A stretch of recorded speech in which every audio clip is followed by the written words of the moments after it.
What's up, everybody? Happy Friday. It is another beautiful day here in beautiful sunny Miami Beach, Florida. I'm coming from you live from my office here, and we're going to do another broadcast to talk about commercial real estate and all the fun stuff that comes with it. I'm your host. My name is Michael Maccabee. I'm the CEO and founder of MTIP Commercial Real Estate. We're a brokerage firm as well as a syndication acquisition firm. And I take my personal time on Fridays to spend an hour with you guys to discuss very valuable, what I think is valuable content that I think is not spoken enough about in the industry. And I'm glad you guys are here. Hope you guys are benefiting from all the content that we're trying to provide you. And also to discuss our MTIP University, our platform for education, for those of you guys looking to get into the commercial real estate game or just upgrade your talents in the commercial game or residential game as well. Today, our topic of discussion that we're going to be discussing today is going to be real estate terms, key real estate terms for underwriting, and I'm going to discuss what that means, underwriting real estate. Above me, we got these little freckled little dots, chicken pox. Each one is a subject matter, a term that we use a lot in the business. I mean, there's a lot of terms that get thrown around in the real estate game. But in commercial real estate in particular, there's these recursive words that people keep using. And I think it's very, very important for anyone trying to start a career or enhance their career to understand these basic terminologies, to be able to understand the lingo so people can take you a little bit more seriously, and you can also catch on when two professionals or a group of people are talking, you know exactly, or you know a little bit better about what they're speaking about. So without further ado, I'm going to hop right into it because it's a lot of content we're going to cover, all right? There's, 15 subject matters, 15 words we're going to talk about. I'm going to try to get through everything. If I don't, I'll definitely try to do it on the following week, but here goes nothing. So I'm going to start in matter of order here and talk about the most basic of terms. When you're looking to buy a piece of real estate, okay? Last week we discussed comping, and which basically means you're taking similar properties and that recently sold, and you're evaluating, you're doing these averages and statistical analyses to be able to determine a value of what the subject property, the property you're trying to acquire, refinance, list, whatever it is, what it's worth, right? Before doing an appraisal or taking it to a more professional level. Today, we're really going to talk about more of the components of underwriting a cash flow or an income producing property. So there's real estate, what it's worth, the shell, the building, the land, the price per foot of land and building, or the price per unit. But what happens if there's income being produced, or what happens if you want to see income, projected income? What is it worth based on income? And so a lot of the real estate terms we're going to cover today are really revolve or live around the idea of income producing assets, okay? The first word that we're going to cover is called the gross scheduled income, okay? GSI. And throughout this entire lecture today, we're going to basically cover it in 3 points. I'm going to talk about a definition, the purpose of it, how to calculate it, its formulas, and then I'm going to give an example. And that way, hopefully, you guys will be able to better educate yourselves when you listen to this again on what these terms mean, okay? So here goes nothing. Definition and purpose. The gross scheduled income, the GSI, or sometimes called potential gross income, the PGOI is the acronym, is the annual income of a property if all rentable space were in fact rented and all the rent collected was there. In short, it's the maximum potential of income without any regards to vacancy and credit losses. And for those of you guys who don't understand what vacancy and credit loss is, I'm going to cover it. It's one of the actual terms. But in short, it's basically if the building was vacant or a portion of it was vacant, right?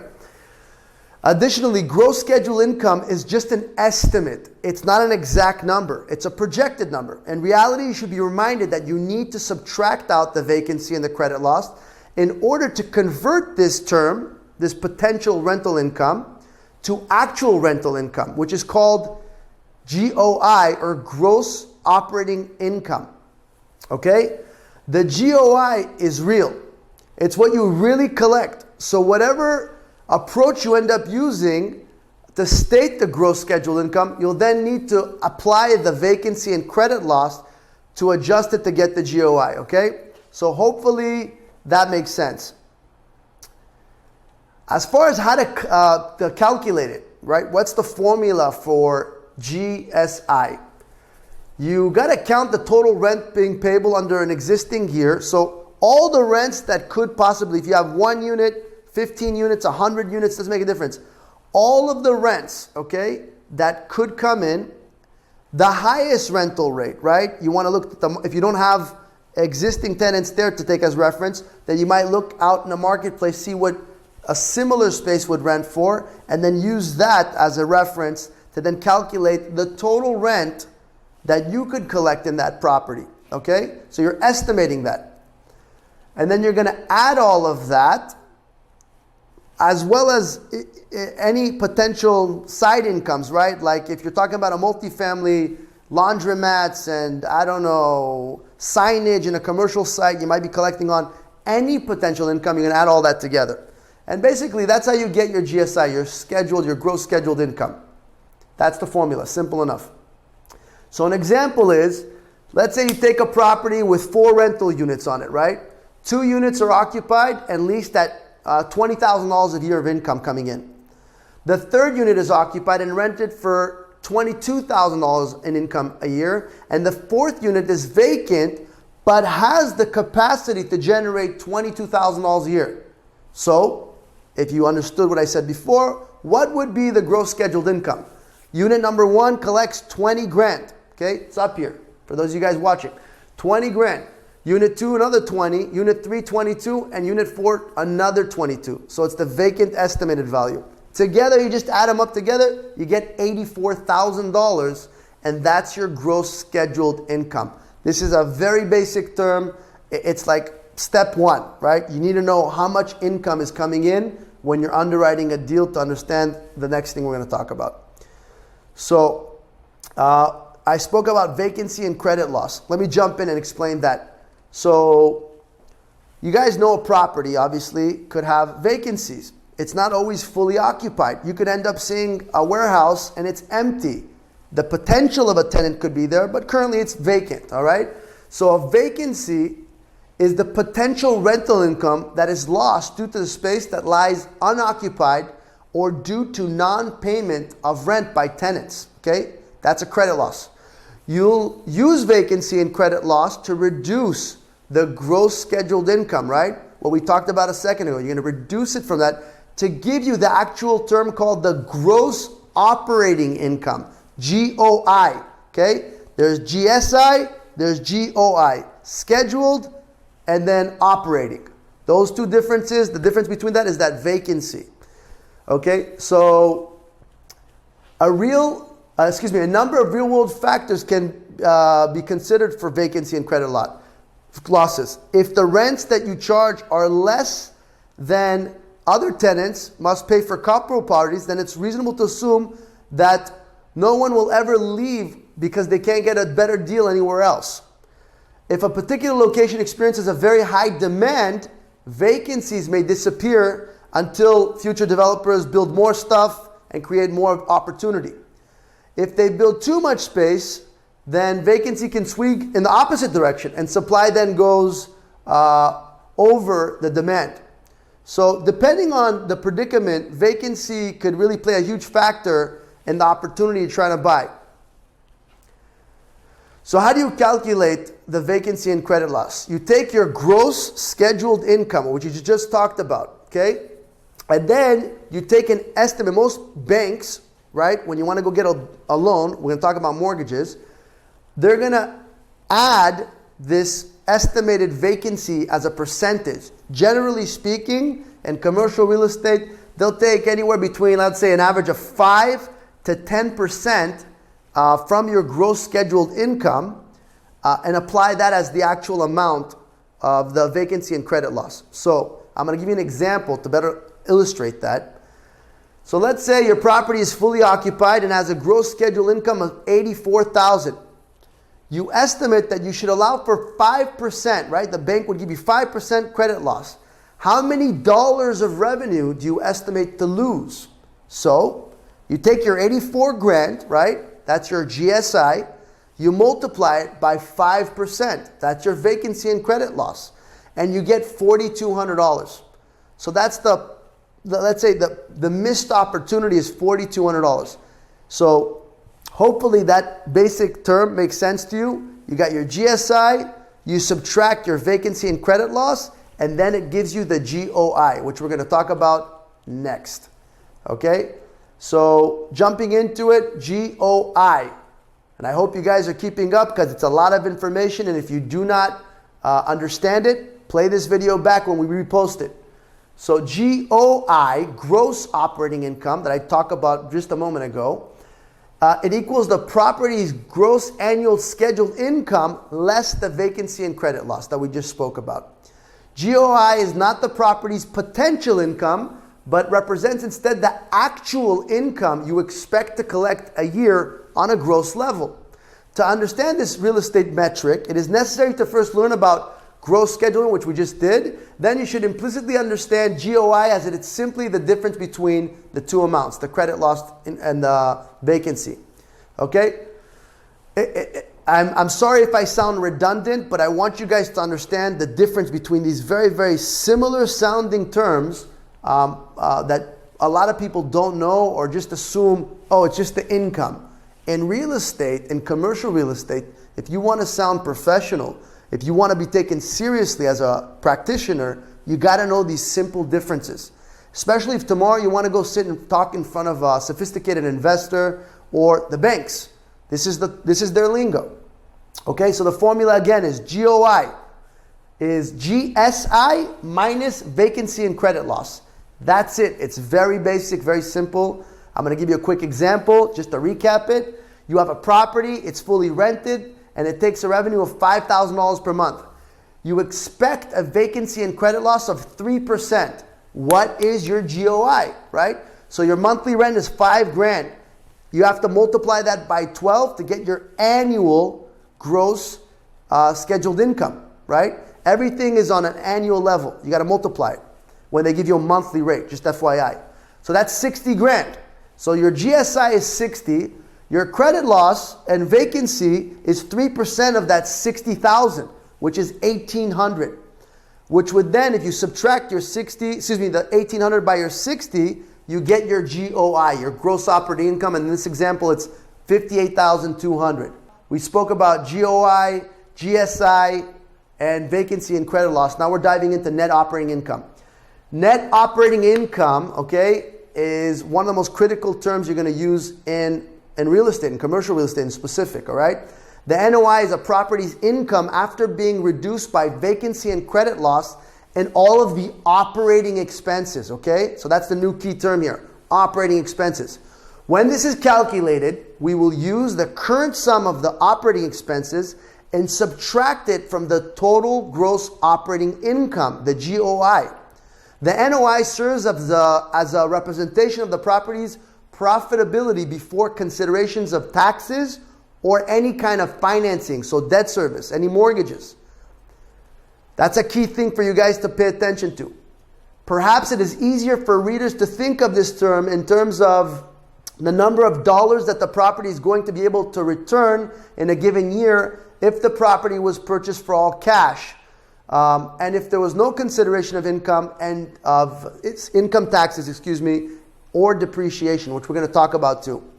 NOI is going to be one of the most important calculations, guys, that you will ever make when it comes to any real estate investment. NOI remains at the center of almost every discussion that a landlord will participate in when it comes to the future of their property. Okay? Critical term. In order to calculate the NOI correctly, you must be clear about what is and what is not considered an operating expense, okay? So this is, I'm going to show you guys an example. I'm going to give you guys the formula, but let's play this back and understand the difference, right? The GSI was all the rents. The GOI was all the rents minus vacancy and credit loss. The NOI is the GOI minus operating expenses and not including debt service, the mortgage, okay? That's what NOI is. So let's give you guys the actual formula for it, okay? NOI, again, equals GOI, gross operating income, minus operating expenses, okay? And operating expenses, we're going to show an example and explain this. Doesn't really show it, but I'll explain it in short.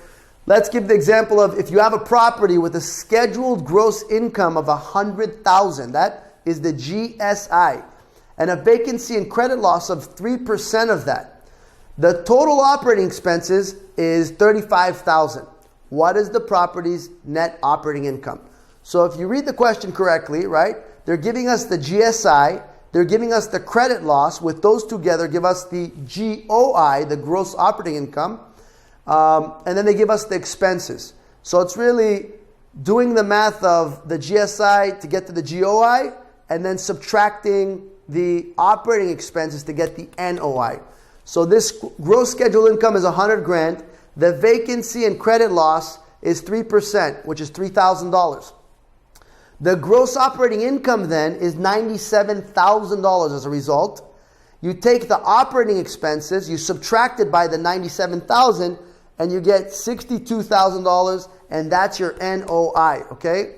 So I'm going to give you guys some quick examples of operating expenses because this is an important term, okay? Like things that are considered operating expenses are your property management, your supplies, your vendors that you pay, accounting, legal fees, I don't know, landscapers, things that are you pay in order to operate that business, utilities, okay, common area fees. I'm blanking out, but it's pretty much anything you need to operate the building, okay, or the asset without, just keep this in mind, it's everything except depreciation. It's without your debt, your mortgage. You can't include that in the calculation. So whatever your mortgage amount is not a part of your NOI. Okay, those are the two things to remember. Everything else could encompass operating expenses for the most part, all right? For your general knowledge and to understand so you get a better grasp. So hopefully now you guys understand the significance of NOI. NOI will then come to play with many of the different things I'm about to cover. The first of it is called the cap rate, okay? A lot of you guys in the business use this term, have heard this term. Cap rate stands for capitalization rate, okay? And what's the purpose of it? A cap rate is a rate at which you discount future income to determine an asset's current present value, okay? What does that mean? In practice, you will typically use a cap rate to express the relationship between a property's value and its NOI, the net operating income for the current or coming year. You can use the cap rate formula to serve one of two most typical purposes, okay?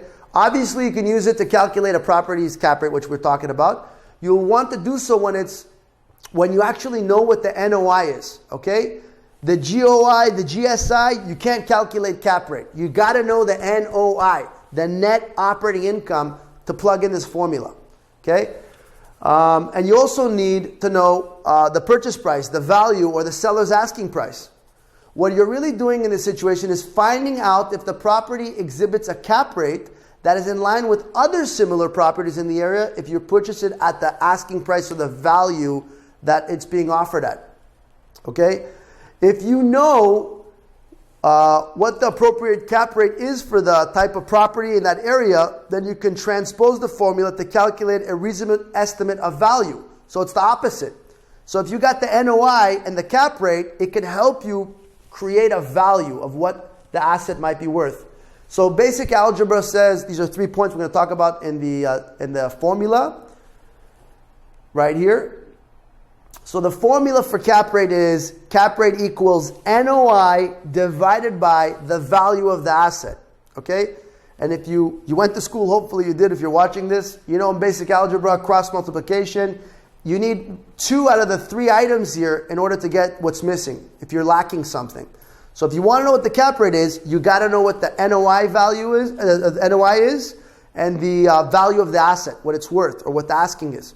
If you don't know what the purchase price is, but you got the NOI, and you can see what the market in the areas, what that cap rate is, then bam, you can calculate the value. Okay? If you have the cap rate and the value, then you can also calculate your NOI. I'm not going to get into the algebra right now because I don't have enough time, but it's basically cross multiplication and division to find that value. Okay? You can also pull this up on Google, Google, and you can see the exact formulations to interchange those things. But here's an example. Assuming a property has an NOI of $30,000.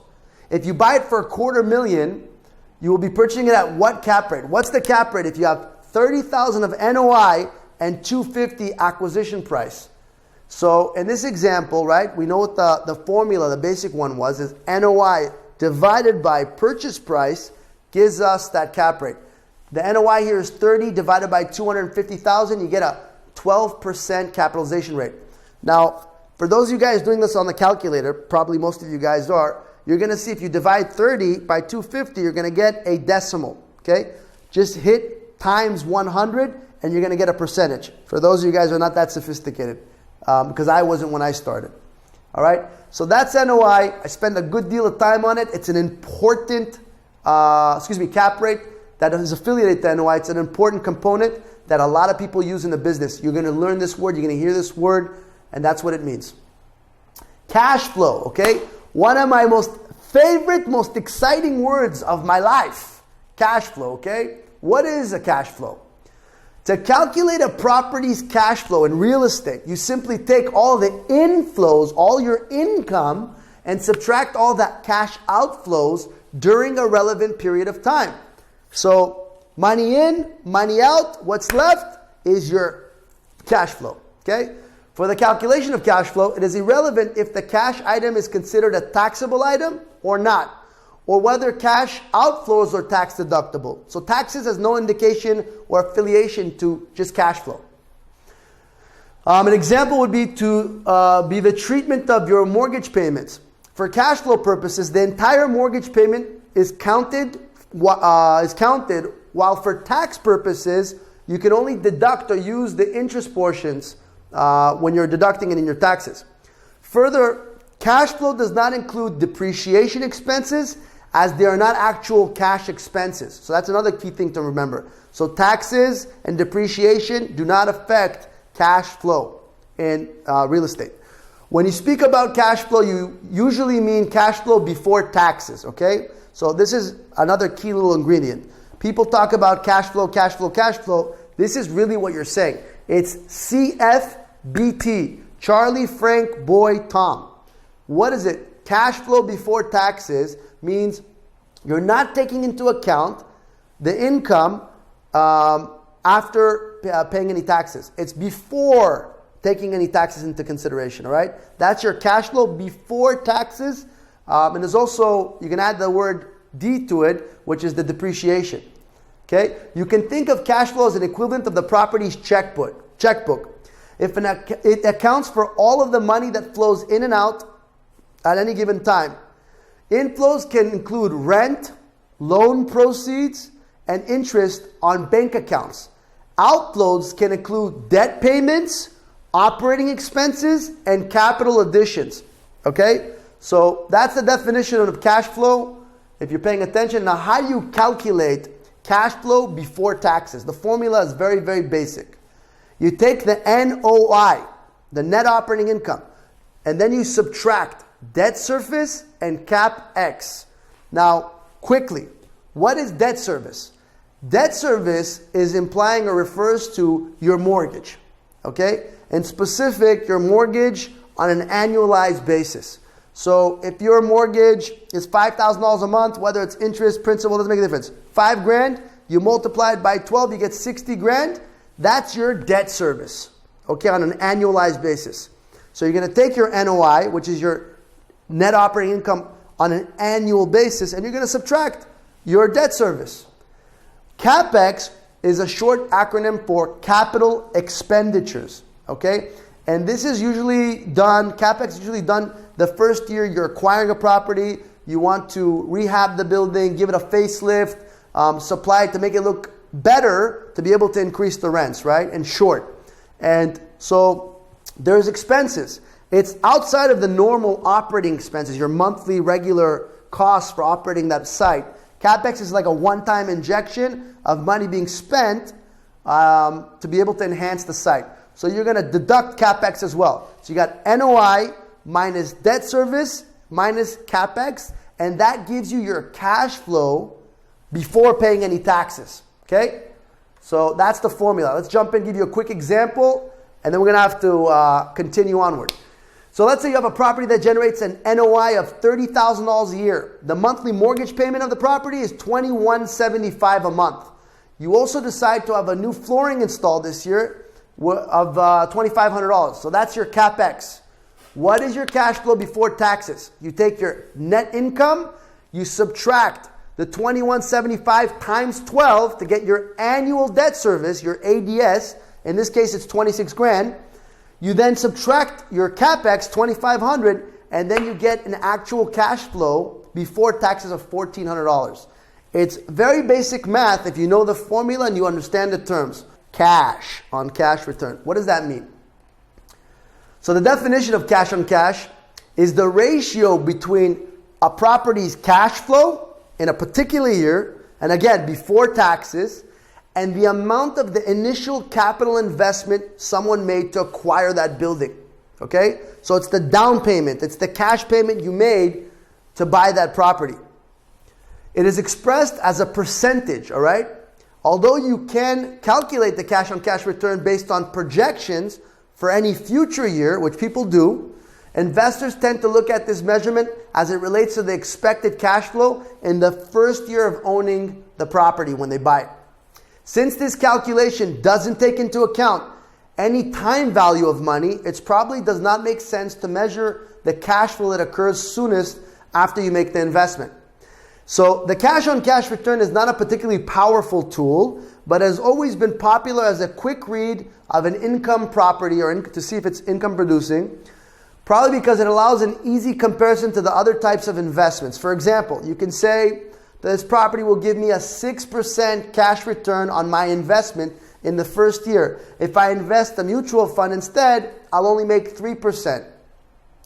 You need to know about what you need to know about cash return, because sooner or later, someone is going to offer you a property and is going to quote you this statistic as if you should be impressed. Cash flow is a good thing, and if the property actually has it, great. Just don't forget the other ways of really diving into income producing property.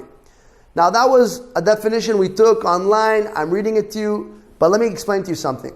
Cash on cash return is a great indicator, all right? It's something I use on a daily with our team here at MTIP.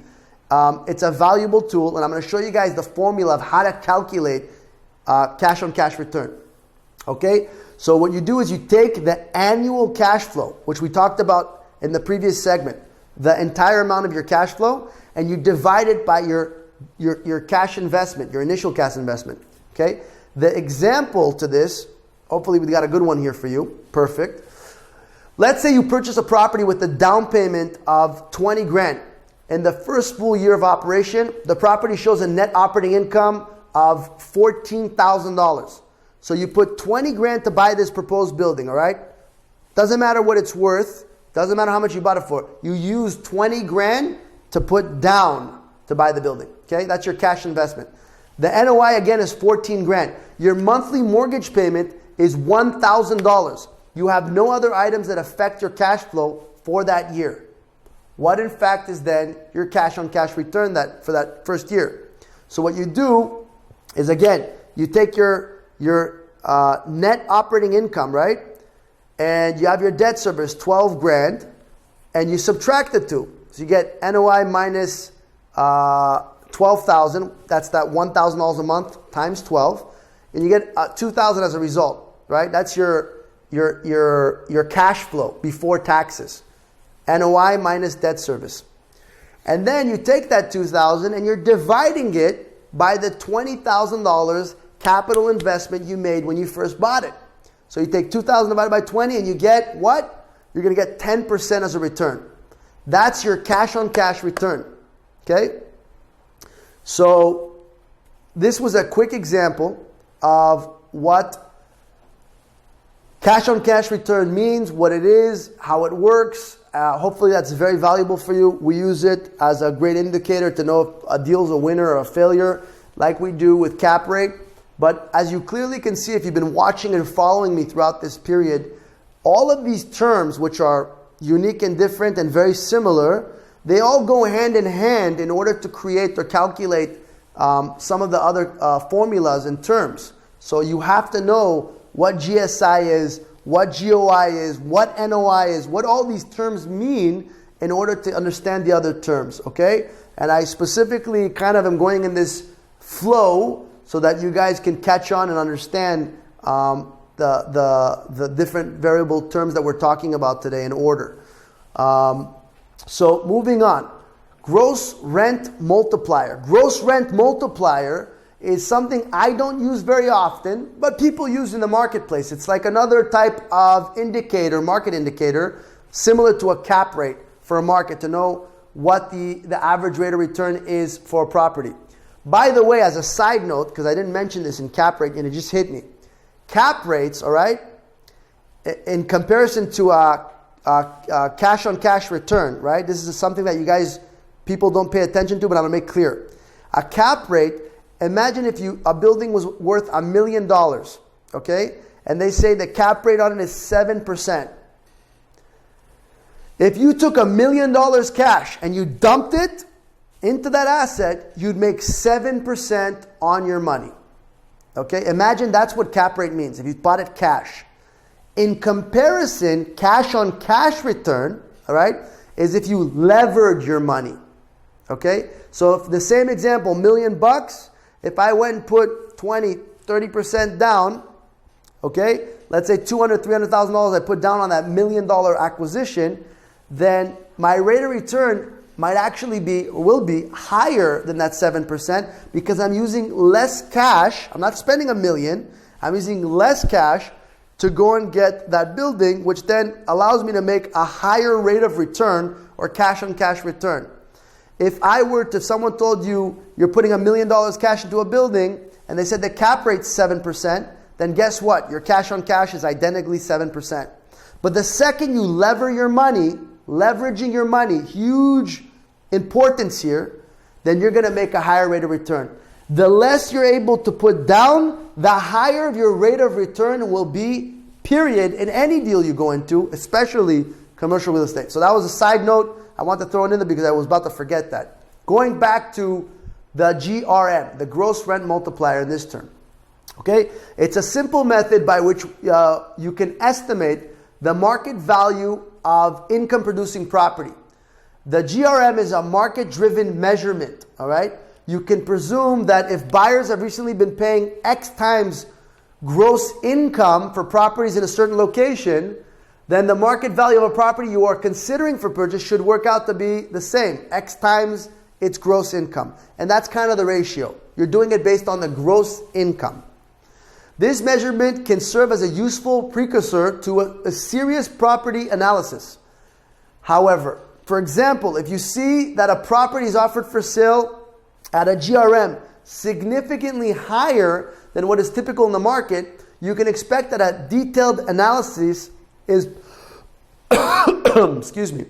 is probably not going to make this investment look any more appealing, except at a substantially lower price offering.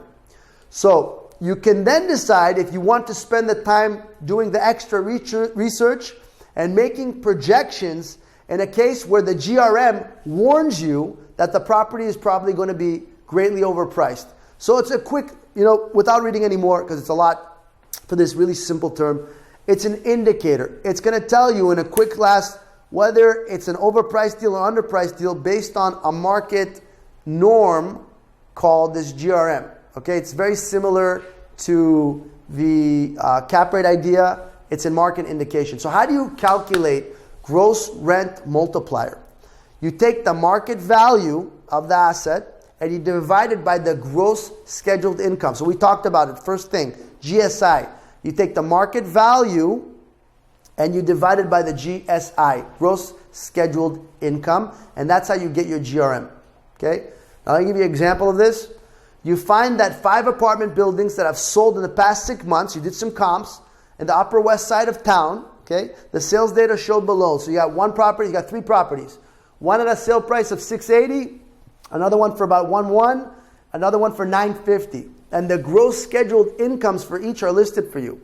So what basically we're doing, right, is we're taking that scheduled income and we're dividing it by the sale value, right? If you go back to the formula, the market value and you're dividing it by the gross scheduled income. Quick mistake there, sorry. And you're going to get these percentages or these rates. 7, 6, 7. So you want to remember this ratio when you do this math. You want to remember that if something's under 4 or above 10 for a GRM, then something's fishy. It's a red flag. Okay? So you ideally in most markets you want to be somewhere between a 4 and a 10 in GRM. And that in essence is what it is. Hopefully you guys caught on. If not, rewatch this.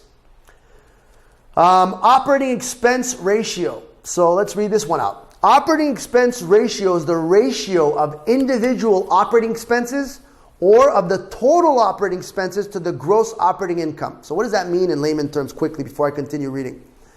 It's a ratio, it's a percentage, right, of the expenses against the income in gross dollar values. Recall that the GOI is the revenue after taking into account of vacancy and credit loss. You think of GOI not as the amount that you ought to collect, but rather the amount you really collect. In the context of operating expense ratios that tell you how the money you spend to operate the building relates to the money you receive. Okay? You can use a property's expense ratio to decide if the operation of a particular investment opportunity appears typical based on your knowledge of other similar properties. Again, it's another ratio, like the GRM ratio, like the cap rate ratio, it's a percentage. This is another indicator that you can compare based on the gross operating income and gross operating expenses, okay? These ratios can also alert you to possible problem areas, both in regards to how the property has been run and how accurate the seller's representations are when they're giving you information like the incomes and the expenses. It's important to look at the individual ratios of each operating expense and not just the ratio of the total expense. So that's a key indicator here. Remember, if you line out all of your expenses for a property, don't add them all up and just do the whole thing as an average. Make sure you look at each line item and look at the ratios. The total could be could appear entirely plausible, while some of the individual items on your list could raise red flags. So pay attention to that important key. So how do you calculate the operating expense ratio? All right, you take the operating expense and you divide it by the gross operating income. Okay, and that's how you get a percentage. And you want to look at those percentages throughout and as a whole. So here's an example. Your property has a gross operating income of $70,000. And operating expenses are as follows. So here are examples of some expenses. Insurance, property insurance, $7,000. Property taxes, $12,500. Repairs, $8,500. Supplies, $2,000. Utilities, $4,500. And miscellaneous, another $1,000. What is the operating expense ratio for each and for the total amount?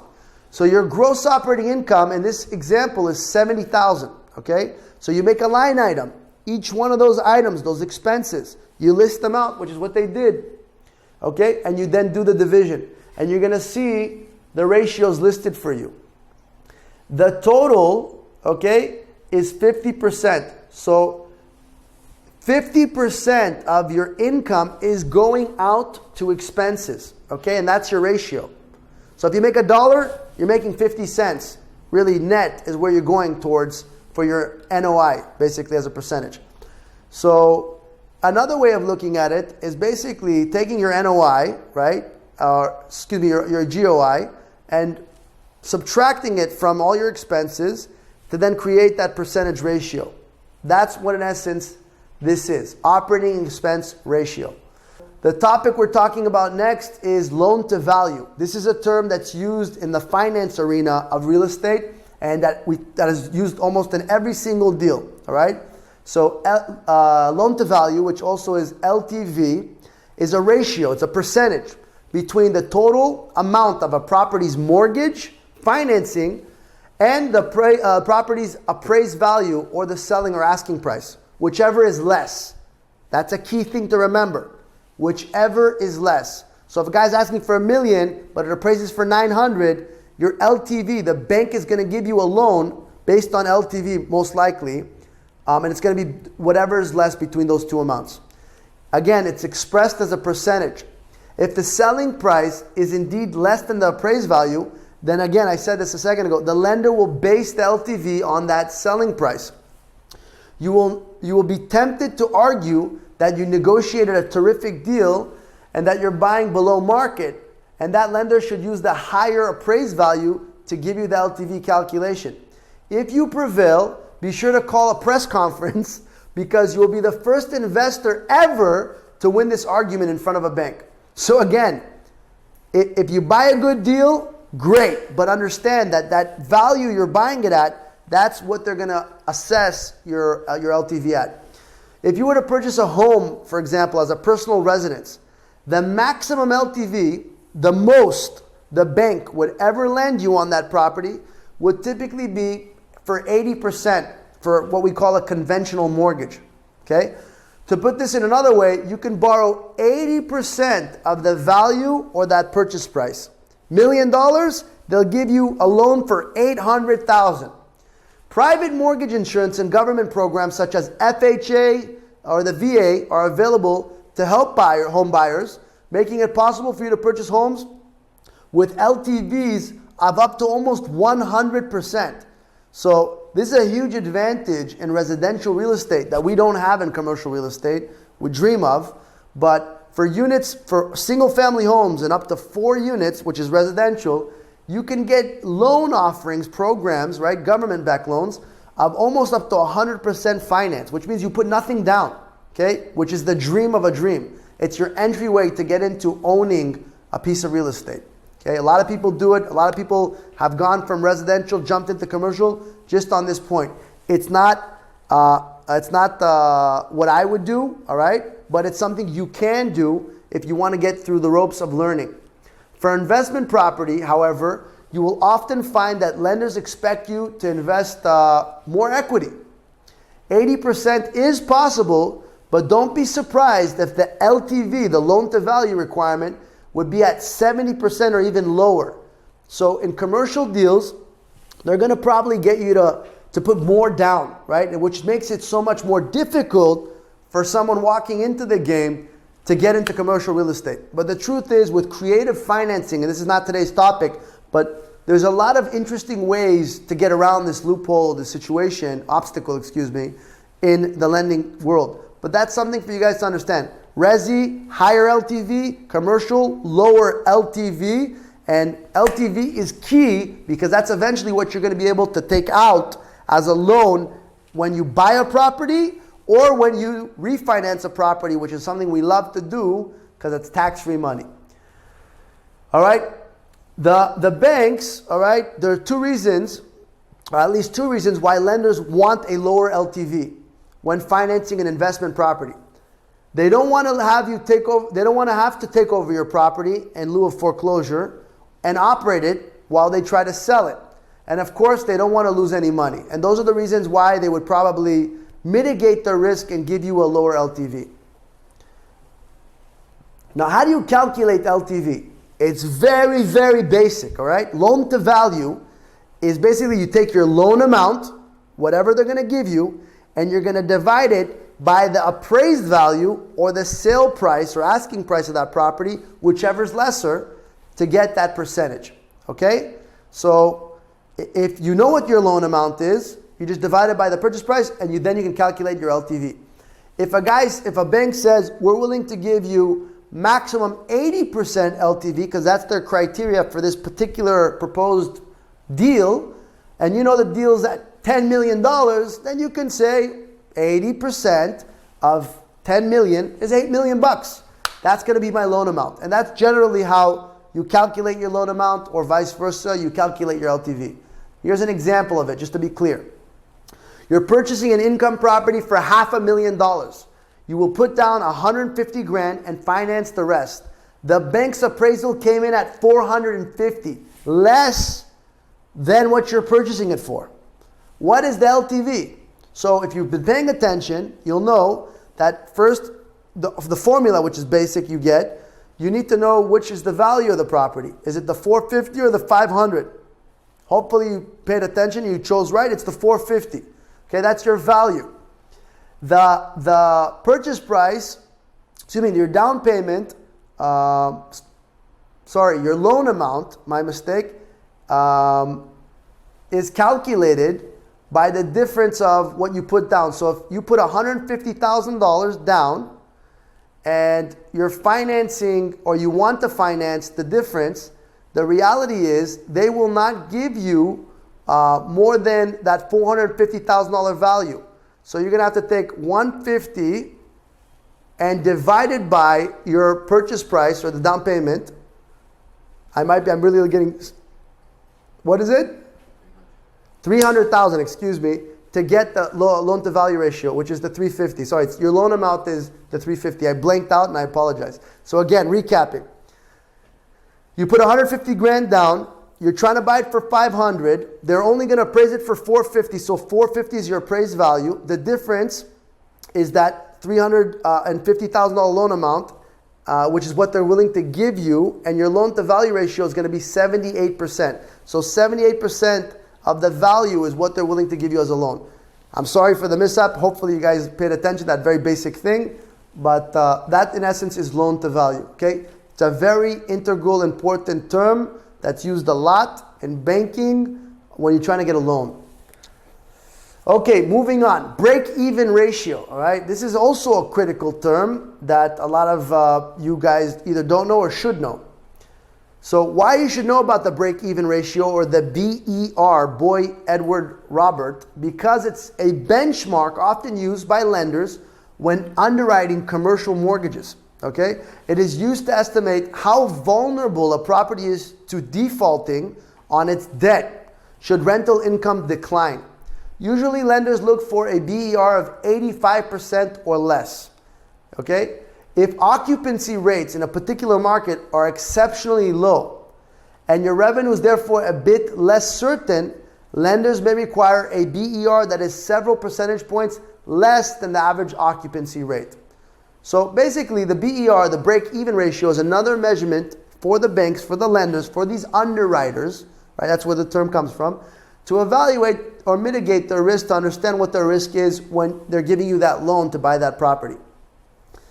So how do you calculate the BER? You take your debt service, right? Your mortgage amount, annualized, and you add your operating expenses, and then you divide it by your total gross operating income, your GOI. So again, debt service, mortgage, operating expenses, everything but your mortgage and expenses. You add them, and then you divide it by your GOI, your gross operating income, okay? Which is already taken into effect vacancy. Here's an example to explain this. You expect your first year of operating expenses to be $22,000 and your annual debt service, right, your ADS, to be $24,000. If your gross operating income is $57,500, what is your property's BER? So again, quickly, just to show you guys again, you take debt service, you add operating expenses, and you divide it by your gross operating income, okay? In this case, your operating expenses are $22,000, your debt service is $24,000, and your gross operating income is $57,000. You plug in the numbers into your formula, you're going to get a break-even ratio of 80%. Okay? So again, that's an indicator. It's for the banks. It's another term. You now understand the formula. So when you speak to a banker or an underwriting team, you know what they're talking about. Okay? Now I'm going to cover my favorite fuck you term in real estate, and it's depreciation. All right? This is what inspired me to get into this game. Depreciation is a game changer for the rest of your life. If you ever tried to figure out how wealthy people avoid paying taxes and just keep getting richer, it's because of this term. It's depreciation, all right? So let me explain to you, those of you guys who don't understand what it is, what it actually means. Depreciation can also be called cost recovery, which is a tax deduction that property owners can claim every year until the asset's value is completely depreciated. In real estate, the buildings and the physical structures are the actual depreciable assets, not the land that's underneath them, just the building. This means that there's no depreciation allowances for any property that's just land. So if you buy a deal and it's just land, guess what? You can't depreciate it. So that's a red flag for you, for Mike Maccabi to you, saying, don't fucking buy a piece of land and sit on it unless you're going to develop it, build the structure, and depreciate that motherfucker down to the rim. All right? 2, the amount of depreciation deduction is determined each year and depends on the useful lifespan of the asset, okay? Which is specified in your area's tax code. A useful lifespan is different from the physical lifespan for the property. In the United States, the IRS defines the useful lifespan for residential property as around 27 and a half years for residential, right? So that's homes, condos, as well as multifamily properties, apartment complexes. Doesn't matter how many units. In banking terms, when you're trying to get a loan, they consider that, in front of the IRS, they consider multifamily residential. So that's 27 and a half years. In commercial, industrial, non-residential, it's 39 years for that building, okay? The depreciation of a property starts when it's placed into service, okay? So when buying an income-producing property that already exists, the time will start, this lifespan thing starts when title is signed over to your name. It has nothing to do with the age of the building. The clock starts ticking in front of the IRS for all intensive purposes for tax deductions the second you start owning it. So a guy could have owned the building for 100 years, but he sold it to me, and he might have already fully depreciated the asset and has no more depreciation. But the second title transfers to me, I now own it, I now get 27 and a half years of depreciation or 39 years of depreciation, depending on what kind of asset I buy. The current tax code that is used in the US provides for a half-month convention, which means that between the month you start using the asset and the month you stop using the asset, you are allowed to claim half of that month amount. An example of this would be buying a property during January and owning it and then using the property for the rest of the year. However, you can only claim 11 and a half months in depreciation allowance for the property during that single year. After the first year, you can hit it 12 months, every year thereafter. Look, that's a really, really clear-cut definition of it. The truth is, depreciation is an unbelievable thing that you guys all need to understand, like really dive into. So you need to know what your depreciable, to get the formula of how to calculate depreciation is, you need to know what your depreciable basis is, and you divide it by your useful life. Depreciable basis means what the value of your structure is, right? The actual asset, the building. Let's say it's worth $1 million and it's a residential building. You take that million, you divide it by 27 and a half years, and you get the amount of depreciation you can use in a single year, okay? And that's what you can tax deduct from your income. Here's an example, quickly. You purchase a commercial property in January, the building price is $500,000. And you attribute $390,000 of that building value to the building, of the property value to the building, and $100,000 and so to the land. What is the depreciation allowance for the whole year, the first year? This example is a little more intricate because it's talking about first year versus other years. Here's quick math. You take $1 million for a residential asset, you divide it by 27 and a half years, you're going to get about $36,000. That's what you can deduct from your taxes at the end of the year. And you do that every year for 27 and a half years. Okay? It's mind-baffling, crazy. There's another segment we can talk about maybe at a different time called cost segregation or accelerated depreciation, which actually lets you depreciate faster, 5, 10, 15 years, which makes that tax deduction even higher and eventually will make you avoid paying any taxes. What is a mortgage, right? What you guys hear about, what everybody buys their first home with, all right?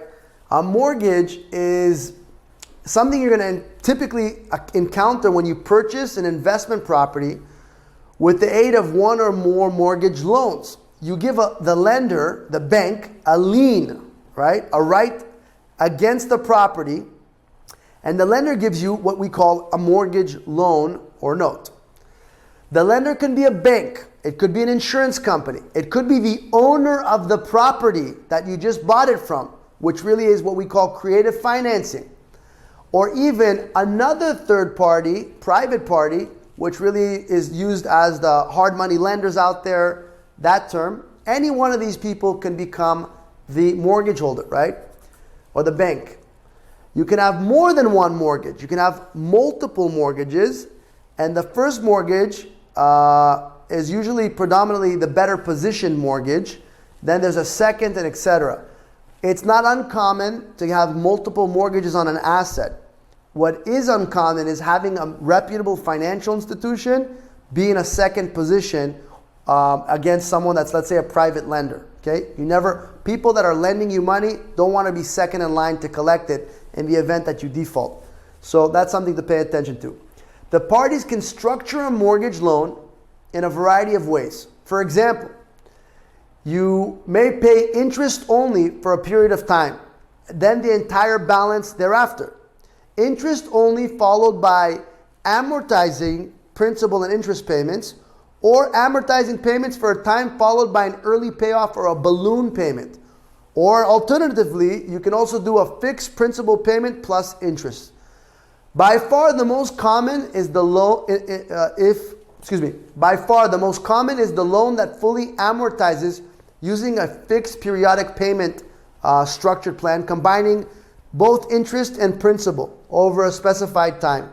For example, in home mortgages that's the way they're probably doing it, right? They're amortizing your loan, usually typically over 30 years, which is very common. In commercial real estate, in comparison, loans are going to be shorter terms. They're going to be probably 5 years, 3 years, 2 years, max 10 years that they're set for. And also, in a lot of commercial deals compared to residential, a lot of people tend to focus on getting interest-only deals, right?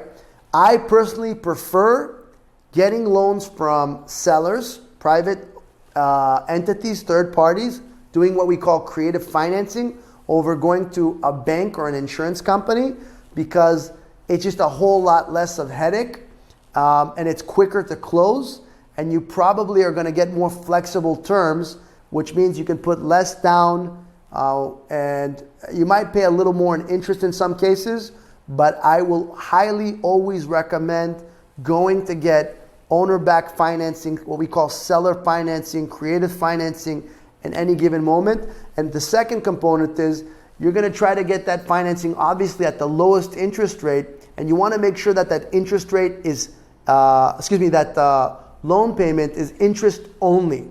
That's what I do because it then creates a structured schedule of income for the duration of owning it. You won't have like 1 month you're going to pay more towards your equity, another month you're not. It's just going to be, you know what you're getting every month. It's consistent. When you want to sell the asset or perhaps even sell the note that comes with the asset, the next person buying it clearly understands what they're collecting every month. I also don't like dumping my money as equity into a property. Okay, I believe in the simple concept that there's something called, not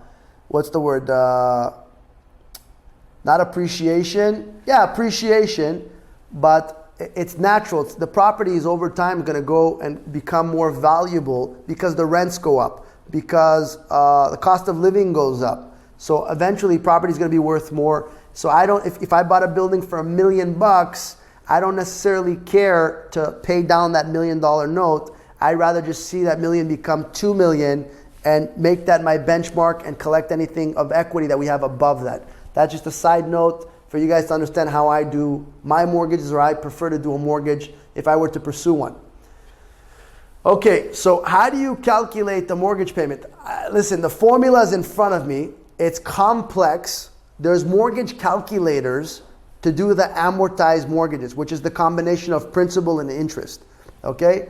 I'm not going to explain it to you. It's too freaking complicated to explain right now on this broadcast. The formula is in front of you guys, for those of you guys who are watching above me. But simple interest, all right, which is basically interest-only loans, is very simple. And I'm going to explain it to you. Let's assume you buy a property for $1 million and your LTV is 80%. That's $800,000 is your loan amount. If the owner and you, which is who you're going to go to get the loan from, you agree on a 5% interest-only rate for a 10-year term, you're looking at interest payments for the year. Your annual debt service, which we talked about, is going to be $40,000. And that's basically the math. I took $800,000, I multiplied it by the interest-only rate of 5%, and I got my annual debt service, which is basically my mortgage amount due on an annual basis. I prefer doing this basic math because I know the owner I'm talking to is probably going to appreciate that simplicity in a negotiation than bringing out a calculator and going all spreadsheet on them, or because they're not a bank and I'm not trying to make things more complicated for either of us. So my advice to you is, yeah, definitely you could learn how to calculate it. There's plenty of mortgage amortization calculations or formulas out there that you can pull and have readily available to you. But if you're going to go into negotiating with a property owner and even a bank, I would say this, stick to the basics. Just get interest only for the longest term possible, lock it in at the lowest rate possible, and boom, you just get your math there, okay? So that's in essence what a mortgage is. We use mortgages to basically collateralize property. And I love using mortgages because the less money I need to put into a deal and enjoy the cash flow, the better. The higher my cash on cash return is, the higher my rate of return on my money is, all right? So mortgages, if you know how to structure them correctly and you collateralize them correctly, you can leverage money in a responsible way and make exuberant amounts of returns because of that mortgage. So it's definitely a great tool to have in your arsenal. Next topic, next term, taxable income, okay? What is taxable income? What is something that is actually taxed based on what you're making in real estate? All right? A property's taxable income is exactly what it means or it suggests. It's the amount of which you must pay federal income taxes on. Perhaps it would be more helpful to identify what taxable is not. Okay? It's not your total rental income. It's not all the money you're bringing in. Not your income also after operating expenses. So it's not also, you're not your NOI. Don't assume you're going to get taxed on your net operating income either. And it's not your cash flow either. Okay? So a lot of you guys think, oh, okay, I'm going to make $100,000 a year, whatever it is, on this asset, and that's what I'm going to pay taxes on. Wrong. That's not how you calculate what's considered your taxable income. Okay? As far as real estate, like the rest of your life, it's basically based on whatever the tax code says. Cash flow income, taxable income begins with the property's revenue minus operating expenses, what you have come to know as the net operating income. From that point, unlike what we know or we learned about cash flow, the NOI is then reduced by everything you spend, but either by everything the current tax code allows you to deduct. For example, you cannot deduct your entire mortgage payment, but you can deduct your interest portion. So that's another reason I don't put money into my mortgage, because it's not a tax write-off. What is a tax write-off, what I can deduct off my taxes, is the interest payments I pay on it. So that was just a side note for the previous thing we talked about, which is mortgages. You can also deduct depreciation and amortization. Okay? So I had a funny discussion with a friend. He said, when I buy a property, I can deduct my purchase price. I just bought it, I can write off the entire purchase price. You'd be wrong. In America, the only thing you can deduct is that depreciation and amortization, okay? That's all you can deduct when you make an acquisition.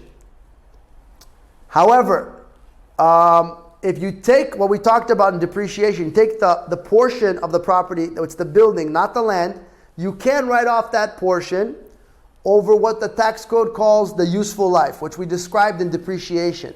This write-off is called depreciation. If you make an addition or capital improvement to the property, that too is considered a write-off through depreciation. Another item that must be deducted over time instead of when it's actually spent is the premium you paid for obtaining a mortgage. So what we call points. Lenders, bankers, they'll charge you percentage points to actually generate a deal. Okay? And those things you got to subsidize, just like the depreciation that happens over time. This type of expense also you amortize over time and you deduct over time. So how do you calculate what's taxable income? You take your net operating income, your NOI. You subtract your mortgage insurance, not your mortgage, but the interest payment on that mortgage. You subtract your depreciation, which we talked about, over the course of the 27 or 39 years, whatever that annual amount is, and you subtract amortization points, which we talked about is what banks generate or charge to structure that loan for you. Okay, that's how you calculate taxable income. A quick example is you purchase a small apartment building for $280. You take out a 20-year mortgage and you pay 2 points to obtain the loan. Your NOI is $30,000 and your mortgage interest for that year is $20,000. You make no capital additions to the property. What do you estimate your taxable income to be? So, based on the math we talked about, you identify what your NOI is, what your mortgage insurance is, depreciation, your loan and your loan term, and then you calculate your taxable income to be $1,981. Okay?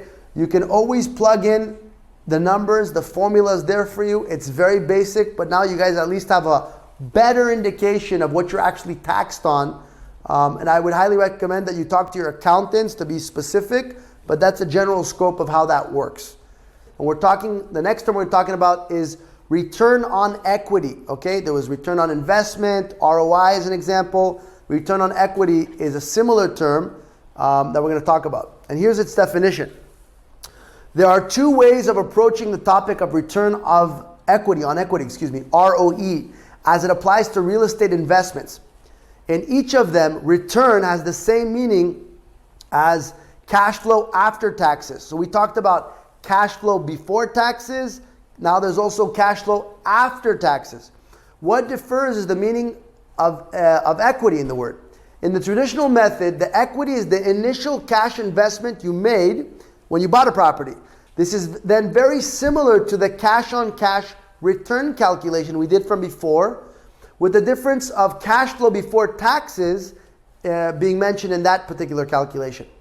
In the alternative technique, it is your initial cash plus the additional equity that has built up due to the amortization of the mortgage and the increase in the value of the property over time. The ROE is expressed as a percentage, okay? Just like cash on cash return. And typically is calculated for the first year only. However, it can tell some interesting information in the following years as well. So, how to calculate the ROE, the return on equity? You basically take your cash flow after taxes and you divide it by your initial cash investment.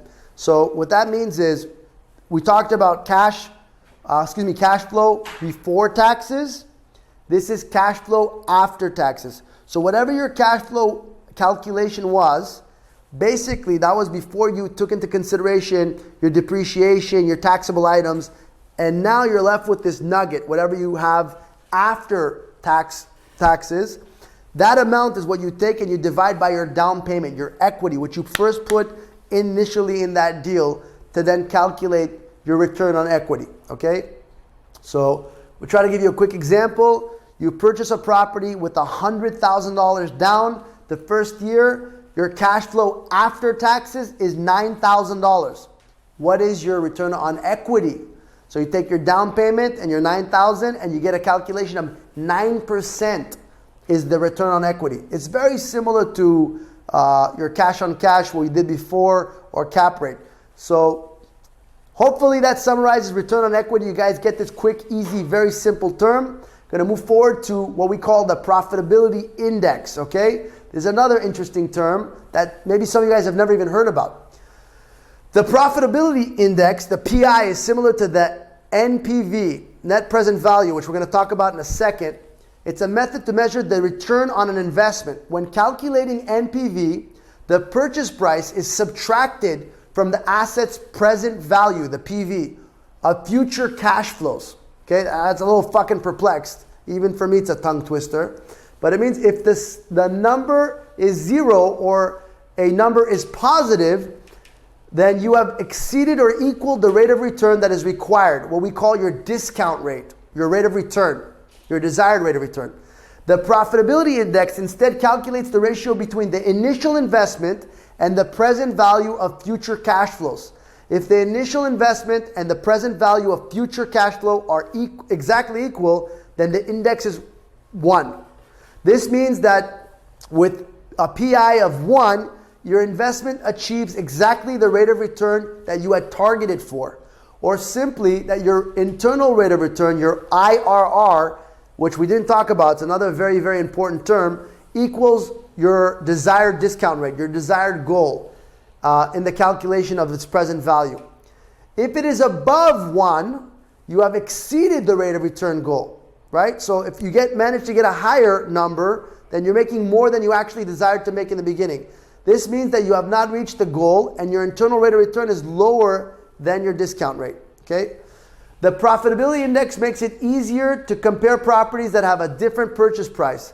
This is because the Profitability Index is a ratio, a percentage, showing us each investment's portion of the dollar that is returned versus the dollar invested initially. Okay? So how to calculate Profitability Index? You take the present value of future cash flows and you divide that by your initial cash investment. Okay? Hopefully our example could better articulate this. It's a tongue twister. It's a little more complicated. For those of you guys who've been paying attention, it's probably more are progressive terms to learn, but I thought I'd throw it in there as well.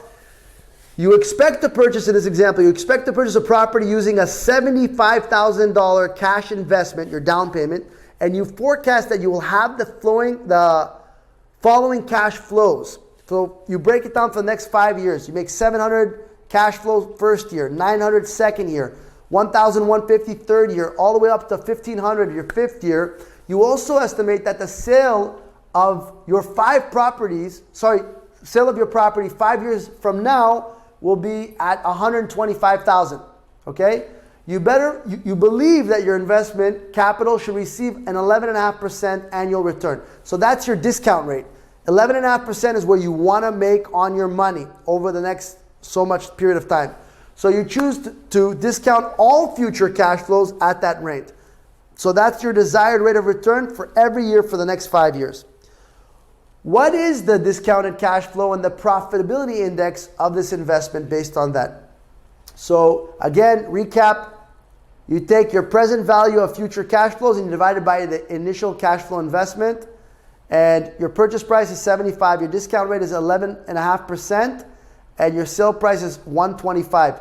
You take a cash flow chart, you build out each of your incomes for that year, which is clearly outlined here, and you see what your present values are for each line item to then get a present value for all of them at the very bottom, which in this case is $76,000 or so.